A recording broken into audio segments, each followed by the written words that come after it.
Hello everyone, friends. In this video, we're going to talk about the friend zone. What does the phrase, "let's just be friends," really mean? Does friendship between a man and a woman actually exist, and how can you get out of the friend zone? I'll share 3 effective ways to do it. So, question number 1. Does friendship between a man and a woman actually exist? One camp says yes, it's possible. Others say that it simply doesn't happen, it doesn't exist.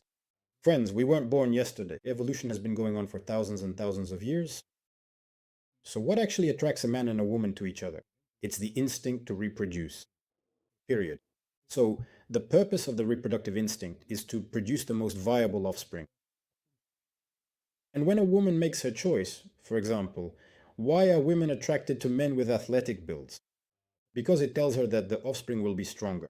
Why do certain masculine qualities attract women? Masculinity, decisiveness, a tendency to take risks. Because among other things, it signals to her that she will be more protected, more cared for. But actually, this also relates to the continuation of offspring in the end. How can you tell if a woman truly loves you? What does she say? She says, I want to have your child. You can feel that, right? Accordingly, friendship isn't really part of the conversation here. We're not talking about situations where it's a colleague or a neighbor from down the hall. We're talking specifically about friendship, close interaction. I've seen this a million times in consultations. All these stories where a woman might say, I have lots of friends, I have a best friend, and so on. But if you dig into it, it turns out that she had a romance with one, she used to date the second one, and the third one is currently hitting on her from time to time, right? That's why I'm skeptical about this. If we talk about the reason for ending up in the friend zone, there are 2 possibilities here. That is, when a woman says this phrase at the beginning of getting to know each other, after 1, 2, 5 dates, or after the end of a long relationship. Option number 1 is at the beginning of getting to know each other.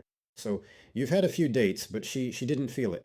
In other words, she didn't sense in you that very alpha male, the one she wants to give herself to.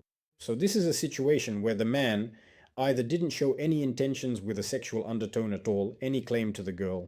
In other words, he tried to be fun, convenient, comfortable. Where should we go? What do you want? He was more accommodating, right? Then accordingly, she didn't feel any attraction to him at all. At the same time, as you can guess, if the girl went on several dates, there was some initial attraction. But the whole point is in the man's behavior model. Well, there's a lot I could say about this, but I